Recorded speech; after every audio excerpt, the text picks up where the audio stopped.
Baik, bismillahirrahmanirrahim. Assalamualaikum warahmatullahi wabarakatuh.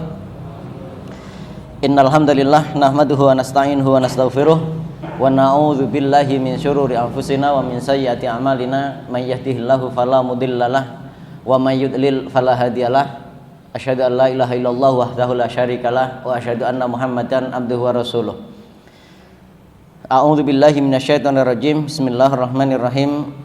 Ya ayyuhalladzina amanu taqullaha haqqa tuqatih wa la tamutunna illa wa antum muslimun. Ya ayyuhan nasu taqu rabbakumul ladzi khalaqakum min nafsin wahidah wa khalaqa minha zawjaha wa batha minhuma rijalan katsiran wa nisaa'a wattaqullaha alladzi tasaaluna bihi wal arham innallaha kana 'alaikum raqiba. Ya ayyuhalladzina amanu taqullaha wa qulu qawlan sadida yuslih lakum a'malakum wa yaghfir lakum dzunubakum wa may yuti'illaha wa rasulahu faqad faza fawzan 'azima. Amma ba'd. Kaum muslimin, rekan-rekan yang dirahmati Allah Subhanahu wa taala, alhamdulillah puji syukur kehadirat Allah Subhanahu wa taala. Pada kesempatan kali ini Allah Azza wa Jalla pertemukan kita, dan pada kesempatan kali ini insyaallah kita akan membahas tema tentang larangan mendongak. Ya. Larangan untuk melihat ke atas, dalam artian ya, melihat ke atas dalam masalah dunia. Ini memang menjadi sifat manusia ketika kita diberikan nikmat oleh Allah Subhanahu wa taala, diberikan anugerah oleh Allah Subhanahu wa taala, seberapa kita diberikan ada rasa kurang. Ada sifat itu selalu melekat pada diri seseorang. Ini yang repot. Dalam artian dia memiliki sifat selalu merasa kurang. Ada sifat itu terkadang hinggap tapi bisa ditepis, dan biasanya ini ditepis oleh ilmu, bisa ditepis oleh amal, ditepis oleh rasa qanaah kepada Allah Subhanahu wa taala. Ini yang harus kita pahami. Dalam tema ini berisi beberapa sub, mulai dari larangan kita melihat saudara-saudara kita yang diberikan kenikmatan yang ada di atas kita, anjuran melihat orang-orang yang diberikan anugerah lebih sedikit daripada kita, kemudian yang ketiga yaitu anjuran untuk senantiasa melihat ke atas dalam masalah amal akhirat ya. Tentang larangan melihat ke atas orang yang diberikan anugerah dibandingkan kita, sebagaimana yang tadi kita sampaikan, ini terkadang hinggap dalam diri kita, terkadang melekat dalam diri kita rasa selalu kurang dan pengen seperti orang lain dalam masalah dunia. Sudah diberikan kesehatan oleh Allah Subhanahu wa taala, kaki sempurna, sehat semua persendiannya, tapi kemudian kita merasa galau ya. Berharap boleh, tapi berandai-andai hingga galau, ini yang tidak dibolehkan. Melihat yang punya sepeda ya, kemudian yang sudah diberikan anugerah sepeda, kemudian dia tidak mensyukuri apa yang telah Allah Subhanahu wa taala berikan nikmat tersebut, justru dia melirik yang ada di atasnya. Andai aku punya motor pasti enggak seperti ini deritaku, bahasanya seperti itu ya. Ini bukan harapan, tetapi ini tulul amal, pengandaian yang membuat kita galau. Sudah diberikan motor, mungkin karena cc-nya saja yang kurang ya, cc-nya kurang 110, mungkin melihat yang 120, melihat yang 125, kemudian ambek-ambekannya kepada Allah Subhanahu wa taala, merasa kurang bersyukur. Sudah diberikan yang 125 cc, pengen yang 150 cc. 150 cc, keluar lagi keluaran baru 160 cc, pengen yang 160 cc. Enggak ada selesainya. Handphone juga demikian ya. Yang punya 1 giga coba punya 2 giga, 2 giga pengen yang lebih dari itu. sampai tidak terbatas. Ini oleh Allah Subhanahu wa taala, oleh Rasulullah Shallallahu alaihi wasallam dicela, dan ini juga dicela oleh seluruh manusia karena masalahnya akan semakin panjang ya. Ini sekali lagi larangan ini adalah larangan berandai-andai sampai membawa kita kepada kegalauan. Harapan boleh ya, harapan boleh, tetapi tulul amal, berandai-andai yang panjang, yang jauh dari kapasitas yang Allah Subhanahu wa taala anugerahkan kepada kita, ini bisa membawa satu penderitaan jiwa tersendiri, atau bahkan kalau memang dia tidak siap dengan derita jiwa, dia akan melakukan hal-hal yang kontraproduktif. Ada nanti iri, ada nanti dengki, ada nanti hasad, ada yang berbuat lebih dari itu, yaitu perbuatan-perbuatan tercela, perbuatan-perbuatan kriminal. Dan sudah seharusnya di sini, di satu sisi kita dianjurkan untuk tidak banyak mendongak dengan nikmat yang diberikan oleh Allah Subhanahu wa taala kepada saudara-saudara kita. Di satu sisi lihatlah yang ada di bawah kita ya, lihatlah yang ada di bawah kita. Dalam artian ketika Allah Subhanahu wa taala berikan kepada kita motor dengan cc rendah, tadi kita sudah sebutkan ya, syukuri itu. Lihat saudara kita yang sampai saat ini belum memiliki motor, atau memiliki motor keluaran tahun 90, tahun 80. Ini bukan yang dalam tanda petik antik, bukan ya, tetapi yang memang untuk keperluan sehari-hari, yang terkadang selain jalannya memang kurang cepat, terkadang butuh dorongan sedikit di jalan-jalan tertentu ya, itu lihat itu gitu. Pun demikian, walaupun kita memiliki motor butut, maka jangan lihat yang tadi, jangan yang lebih bagus daripada kita, lihat yang belum punya, atau dia masih punya pakai sepeda, cepatnya sepeda berapa sih, 120 km per jam atau 130, itu kalau turunan begitu kan. Kita sebutut-bututnya masih punya motor, setidaknya masih bisa 40, 50, 60 km per jam, lebih cepat daripada dia. Bersyukur. Di situ kemudian kita akan berucap alhamdulillah. Pun demikian yang punya sepeda, melihat orang-orang yang hanya bisa berjalan, ya kita bersyukur kepada Allah Subhanahu wa taala, kita masih bisa mengayuh sepeda kita, bisa memiliki kecepatan dan bisa menyelesaikan hal-hal yang menjadi keperluan kita sehari-hari lebih cepat daripada saudara-saudara kita yang sampai saat ini belum memiliki sepeda. Demikian dan demikian kita lihat orang-orang yang ada di bawah kita, dan memang disitulah kita seharusnya. Suatu ketika Rasulullah Shallallahu alaihi wasallam pernah menyampaikan nasihat kepada Abu Dzar Al-Ghifari radhiyallahu anhu. Beliau, sahabat yang mulia Abu Dzar radhiyallahu anhu berkata, "Amaroni Khalili Shallallahu alaihi wasallam bisab'in."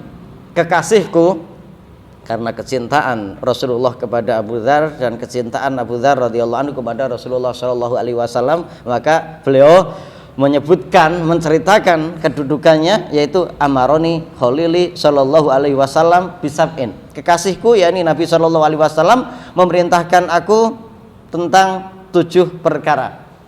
Di antaranya yang pertama bihubbil masakin, dengan mencintai orang-orang miskin.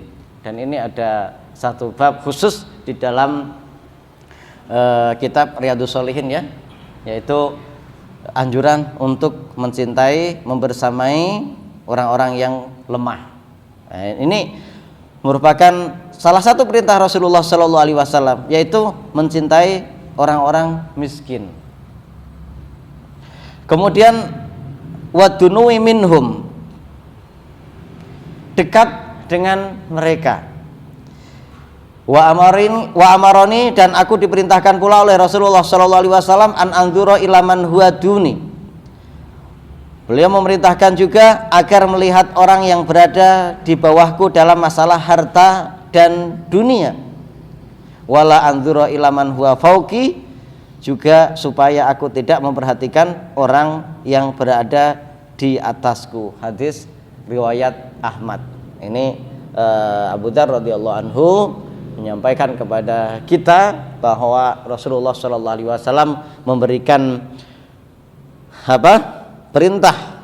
Ada 7 perintah, tapi dalam kesempatan kali ini yang berhubungan dengan materi kita sebutkan 3 saja perintah tersebut, yaitu yang pertama mencintai orang-orang miskin. Mereka adalah orang yang dekat dengan Allah Subhanahu wa taala. Karena mereka terkadang orang-orang kaya ada dalam artian karena doa mereka yang setiap saat mendoakan, ya, rezeki mereka pun sebagiannya dari orang-orang yang memiliki kelebihan harta. Nah, ini kemudian agar kita melihat orang yang ada di bawah kita dalam masalah dunia. Ini perintah Rasulullah Shallallahu Alaihi Wasallam agar tumbuh syukur dalam hati kita. Maka hadis yang sangat terkenal, ya, ada 2 nikmat yang sering kita tertipu dengannya atau sering kita lalaikan, yaitu apa? As-sihhatu wal faragh. Kita anggap kesehatan itu sesuatu yang remeh. Kita anggap suatu kesempatan atau waktu luang itu sangat remeh, padahal itu nikmat yang sangat besar yang diberikan oleh Allah Subhanahu wa taala kepada kita. Nikmat sehat nggak bisa sebanding dengan harta, ya, nggak bisa sebanding dengan kendaraan mewah, tidak bisa sebanding dengan rumah yang mewah ataupun fasilitas yang mewah. Punya banyak harta, saraf kejepit, apa ini contoh, ya. Ya tentunya orang yang saraf kejepit juga tetap alhamdulillah ala kulli hal, lihat yang lebih menderita daripada itu. Ya. Itu biarpun tidur di kasur empuk sekalipun rasanya tidak nyaman. Bahkan sebagian orang ketika sakit tertentu dianjurkan untuk meninggalkan yang empuk-empuk. Uang bukan tidak ada, harta bukan tidak ada, fasilitas bukan tidak ada, tapi seperti itu. Ini masalah kesehatan. Ini kenikmatan yang luar biasa yang terkadang kita terkadang kita remehkan, bahkan sering kita meremehkan, tertutup oleh kenikmatan-kenikmatan orang lain. Kita remehkan, kan ada secara internal kita remehkan kesehatan tersebut, kita tidak jadikan kesempatan untuk segera mendekatkan diri kepada Allah Subhanahu wa taala, beramal solih, menuntut ilmu, beramal, berdakwah, begitu kan? Ini secara internal. Secara eksternal kita anggap remeh, kemudian kita anggap kenikmatan orang lain segala-galanya, sementara apa yang diberikan oleh Allah Subhanahu wa taala kepada kita tidak seberapa. Sehat penting. Masalah makanan saja, orang sehat, mie ayam, bakso, soto, apalagi dagingnya, tulangnya, sampai dalemannya, kalau sehat, masya Allah, luar biasa nikmat. Ketika kita tidak sehat, bapak nggak boleh makan daging ini. Kalau dalemannya, apalagi dalemannya, tulangnya, apalagi tulangnya, giginya saja sudah rontok dan yang semacamnya. Banyak hal, ya. Ini yang kita anggap remeh, padahal itu sebuah kenikmatan yang sangat besar. Kesempatan juga demikian. Dalam artian secara internal kita remehkan, maksudnya adalah kita tidak jadikan kesempatan kita, waktu kita yang luang itu untuk segera mendekatkan diri kepada Allah Subhanahu wa taala, memperbanyak ilmu, yaitu kita belajar.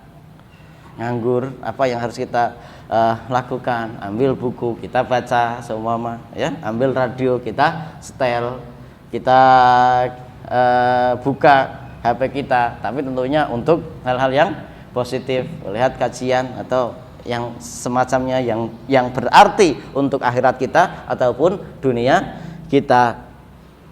Secara eksternal Terkadang kita berpikir enak orang yang kerja di jalan anu begitu kan, ataupun di gedung anu tampaknya luar biasa, baik fasilitasnya, hartanya, ataupun apapun itu yang mereka dapatkan, padahal belum tentu mereka juga menikmati kesibukan mereka. Pagi-pagi sekali sebelum kita bangun mereka sudah harus bangun, sebelum kita berangkat kerja mereka sudah harus berangkat kerja. Saat kerja pun mereka pusingnya luar biasa. Ada beberapa proyek, beberapa diantaranya bermasalah, diantara beberapanya belum selesai perizinannya dan yang semacamnya. Sampai pulang kita sudah tidur nyenyak, mereka belum sampai rumah, masih ada di jalan. Tidur pun terbawa mimpi, seakan-akan didatangi debt collector, ya, ataupun datang pengacara yang sedang mengadili dia. Ini satu eksternal masalah kesempatan. Sebagian orang seharusnya dengan hidupnya yang sederhana, tidak memiliki banyak perusahaan, tidak memiliki banyak PT, tidak memiliki banyak konsorsium. Ini kita syukuri itu. Bukan berarti ini kemudian memerintahkan kita untuk bermalas-malas ria, bukan. Tetapi ketika kita sudah berusaha, Allah Subhanahu wa taala berikan sesuai dengan kadar untuk kita, di situ kita bersyukur. Jangan melihat ke atas dalam masalah dunia, tetapi lihatlah ke bawah dalam masalah dunia ini. Tentang masalah kenikmatan itu, masalah derita juga demikian, ya. Kita melihat orang yang lebih parah daripada kita, jatuh, alhamdulillah nggak apa-apa, ya. Jatuh patah satu, alhamdulillah cuman satu, ada yang lebih daripada saya. Jatuh dua, nggak apa-apa, lebih banyak. Ada yang kemarin lewat habis jatuh. Ini kita insya Allah pun demikian, yang kemudian ternyata jatuh mati begitu kan, alhamdulillah nggak jadi sumber derita ataupun nggak ngerepotin keluarga. Selalu berbaik sangka kepada Allah Subhanahu wa taala. Dari Abu Hurairah radhiyallahu anhu, Rasulullah sallallahu alaihi wasallam bersabda, "Idza nadzara ahadukum ila man faddala alaihi fil mali wal khalqi." Jika salah seorang di antara kalian melihat orang yang memiliki kelebihan harta dan bentuk atau rupa, al-khalq, falyanzur ila man huwa asfala minhu. Maka hendaklah dia melihat orang yang berada di bawahnya, ya. Ketika kita melihat kelebihan orang lain dalam hal harta ataupun dalam masalah fisik dan rupa, maka lihatlah orang yang ada di bawah kita. Lihat yang putih, alhamdulillah kita masih sawo mateng, bukan sawo. Alhamdulillah kita masih sawo ini, bukan seperti sawo gosong contohnya. Ini dalam diri kita tumbuhkan rasa syukur kehadirat Allah Subhanahu wa taala. Kita melihat orang yang jangkung begitu kan, ada yang 2 meter, ada yang 180, 190, sementara kita 160, kadang pun nggak sampai. Kita bersyukur kepada Allah Subhanahu wa taala. Ternyata ada orang yang 155, 150, 140, kita syukuri. Belum lagi secara internal kita syukuri. Alhamdulillah pendek, gampang ngumpet, gampang berosot, atau yang semacamnya. Pun demikian yang tinggi, bersyukur kepada Allah Subhanahu wa taala. Kalau pasang-pasang anu gampang, ya, servis kipas angin, ganti batu dinding, gampang. Bersyukur kepada Allah Subhanahu wa taala. Masing-masing sudah ditakar sesuai dengan kadarnya, dan itu semua atas kehendak Allah Subhanahu wa taala, atas hikmah Allah Subhanahu wa taala, atas ilmu Allah Subhanahu wa taala. Kita nggak cocok dibuat tinggi, kita tidak cocok dibuat pendek. Semuanya sudah pas sebegitunya. Ya, kita lihat demikian fil khalqi. Nggak usah kita kemudian berandai-andai akhirnya stres, melakukan hal-hal yang kontraproduktif, operasi plastik, filler, ya, kemudian yang semacamnya. Coba saya rambutnya bagus seperti dia, mungkin sekarang sudah menjadi bintang iklan sampo contohnya. Enggak usah begitu gitu. Coba kulit saya halus, lembut, mungkin sekarang sudah menjadi bintang iklan body lotion. Enggak perlu begitu ya. Tapi kita bersyukur Allah Subhanahu wa taala sudah memberikan rambut seperti ini, kemudian apa ini namanya, kulit seperti ini, fisik seperti ini, kita syukuri. Ada orang yang di bawah kita lebih kurang sempurna daripada kita. Ketika salah seorang di antara kita melihat orang yang memiliki kelebihan harta dan bentuk rupa, al-khalaq, maka lihatlah kepada orang yang berada di bawahnya. Hadis Bukhari dan Muslim ya, ini diriwayatkan oleh Abu Hurairah radhiyallahu anhu. Baik, kenapa kita harus berbuat sedemikian, tidak melihat ke atas untuk urusan dunia, dan kita dianjurkan untuk melihat ke bawah dalam urusan dunia maupun bentuk rupa kita ini, agar tidak memandang remeh nikmat Allah Subhanahu wa taala. Abu Hurairah radhiyallahu anhu meriwayatkan dari Rasulullah sallallahu alaihi wasallam, "Unzuru ilaman huwa asfala minkum." Pandanglah orang yang berada di bawahmu, di bawah kalian dalam masalah harta dan dunia.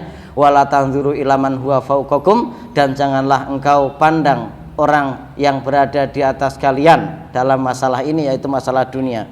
Fahuwa ajdaru alla tasdaru nikmatallahi alaikum.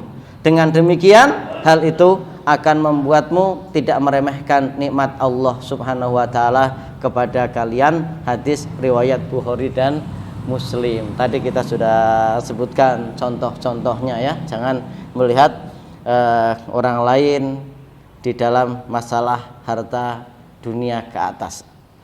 Jangan melihat orang lain dalam masalah bentuk dan rupa ke atas, tapi lihatlah ke bawah.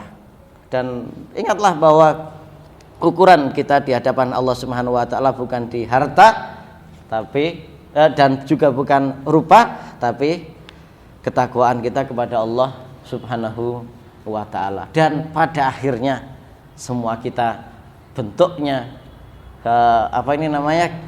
ukurannya di akhirat kelak sama ketika mereka mendapatkan kemuliaan dari Allah Subhanahu wa taala, yaitu surga. Tinggal bagaimana kita bersabar atas ujian yang Allah Subhanahu wa taala berikan dan bersyukur atas kelebihan yang Allah Subhanahu wa taala berikan kepada kita. Ketika kita bersyukur atas kelebihan dan bersabar atas kurang, insyaallah kita akan mendapatkan kemuliaan sebagaimana yang kita inginkan di dunia, bahkan lebih daripada yang kita inginkan. Al-Munawi rahimahullah mengatakan, jika seseorang melihat orang di atasnya dalam masalah harta dan dunia, dia akan menganggap kecil nikmat Allah yang ada pada dirinya, dan dia selalu ingin mendapatkan yang lebih. Dan cara mengobati penyakit semacam ini, hendaklah seseorang melihat orang yang berada di bawahnya dalam masalah harta dan dunia. Dengan melakukan semacam ini, seseorang akan ridho dan bersyukur. Juga rasa tamaknya terhadap harta dan dunia akan berkurang. Jika seseorang sering memandang orang yang berada di atasnya, dia akan mengingkari dan tidak puas terhadap nikmat Allah yang diberikan kepadanya. Namun jika dia mengalihkan pandangannya kepada orang di bawahnya, hal ini akan membuatnya ridho dan syukur atas nikmat Allah Subhanahu wa taala kepadanya. Sesekali kita rihlah ini jalan-jalan ya, ke pemukiman kumuh. Kita jalan-jalan ke kampung-kampung, kita ke jalan-jalan ke tempat yang oleh kita pastikan di tempat tersebut lebih menderita daripada tempat kita. Insya Allah kita akan dapatkan bahwa ternyata lingkungan kita, ternyata rumah tangga kita, ternyata nikmat kita ini lebih besar Allah Subhanahu wa taala berikan kepada kita dari mereka semua. Makanya tadi di awal juga kita dianjurkan oleh Rasulullah Shallallahu Alaihi Wasallam, sebagaimana Abu Dzar radhiyallahu anhu dianjurkan oleh Rasulullah Shallallahu Alaihi Wasallam ini untuk mencintai orang-orang miskin. Bukankah kita sering ya, walaupun kita juga ada galaunya, kemudian kita keluar, kita ketemu dengan orang yang lebih miskin daripada kita, bukankah kita merasa bahwa hidup kita lebih dibandingkan mereka, kayak gitu ya? Maka disinilah kita dianjurkan untuk membersamai mereka, baik mencintai secara kecintaan kita terhadap orang-orang miskin dan kebersamaan kita terhadap mereka, ini adalah keutamaan tersendiri. Di satu keutamaan yang lain, yaitu kita bisa melihat bahwa ternyata nikmat Allah Subhanahu wa taala yang diberikan kepada kita ini sudah lebih dibandingkan yang diberikan kepada orang lain. Jangan sebaliknya, bentar-bentar dikit-dikit ke pusat-pusat pembelanjaan, ke FO, factory outlet ya. Katanya sih cuman jalan-jalan saja, main-main aja, lihat-lihat saja. Pada akhirnya kita jatuh di situ keimanan kita. Kenapa saya nggak bisa beli ini? Kenapa saya nggak bisa itu? Itu kok gampang banget untuk bisa membelinya dan yang lain sebagainya. Kalau mau jalan-jalan ke tempat yang ada di bawah kita, sehingga timbul rasa syukur kita kehadirat Allah Subhanahu wa ta'ala. Saya belum punya rumah, tapi masih bisa ngontrak. Setidaknya bisa ngontrak. Berapa banyak di antara saudara-saudara kita yang tidak ngontrak pun tidak bisa. Hidup di bawah jembatan, hidup di bawah apa itu? Kalau kita sering mungkin nyimak ya beberapa tayangan bagaimana hiruk pikuk ibu kota, ada yang memilih di bawah selokan, bukan di bawah selokan ya, di selokan di bawah apa ini namanya, pipa-pipa PAM, PDAM dan yang lain sebagainya. Ini kita bersyukur atas nikmat Allah Subhanahu wa taala. Baik, itu tentang larangan melihat ke atas dalam masalah dunia dan anjuran melihat ke bawah.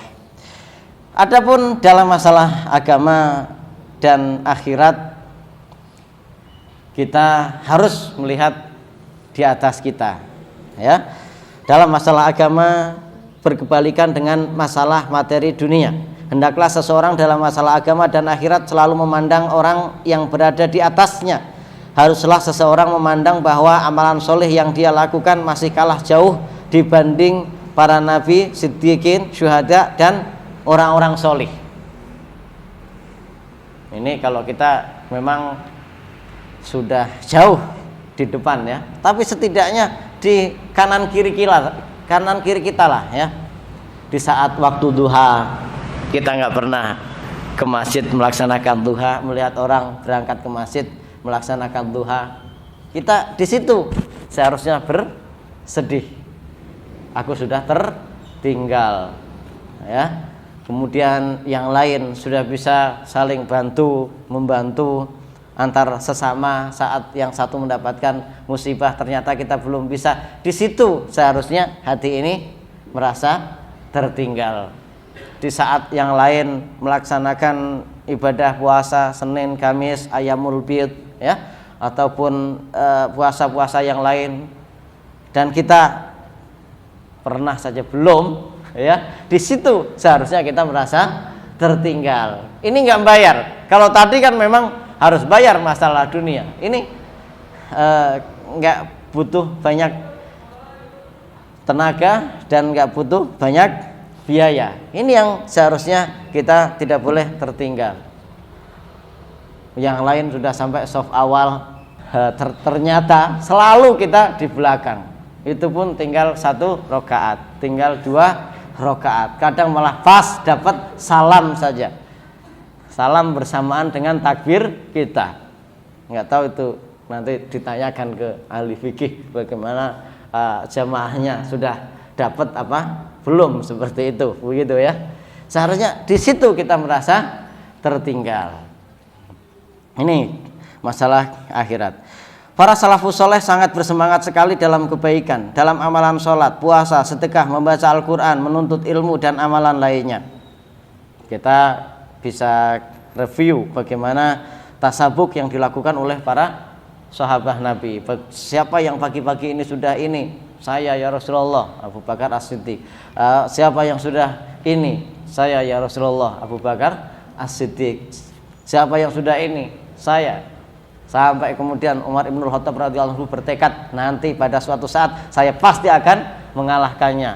Ada kesempatan, yaitu saat hendak berangkat perang, Rasulullah Shallallahu Alaihi Wasallam memberikan motivasi untuk memberikan infak.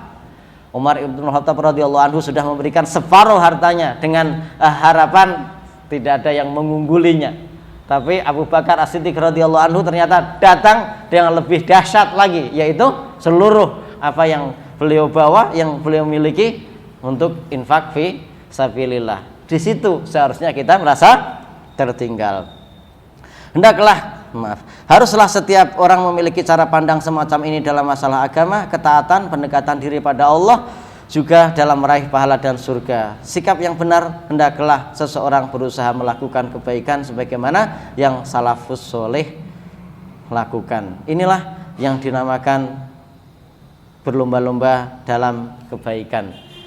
Allah Subhanahu wa taala berfirman, innal abrara lafi naim alal araiki yanzurun ta'rifu fi wujuhihim nadratan naim yusqauna mir rahiqim mahtum khitamuhu misk wa fi dzalika falyatanafasil mutanafisun. Ya.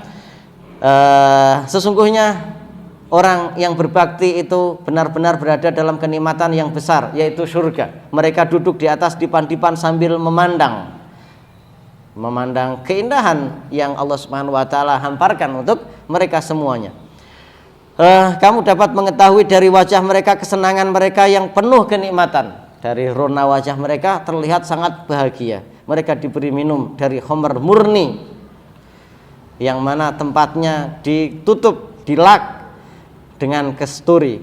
Dan untuk yang demikian itu hendaklah kita berlomba-lomba. Demikianlah itu hendaknya orang manusia berlomba-lomba. Ini tasabuk fil khairat, ya. Al-Qurtubi mengatakan berlomba-lombalah di dunia dalam melakukan amalan solih, ya. Ini fastabiqul khairat ilallahi marji'ukum jami'ah, maka berlomba-lombalah berbuat kebajikan. Kemudian ayat yang lain Allah berfirman, wasari'u ila maghfiratin mir rabbikum wa jannatin arduhas samawati wal ard uiddat lil muttaqin.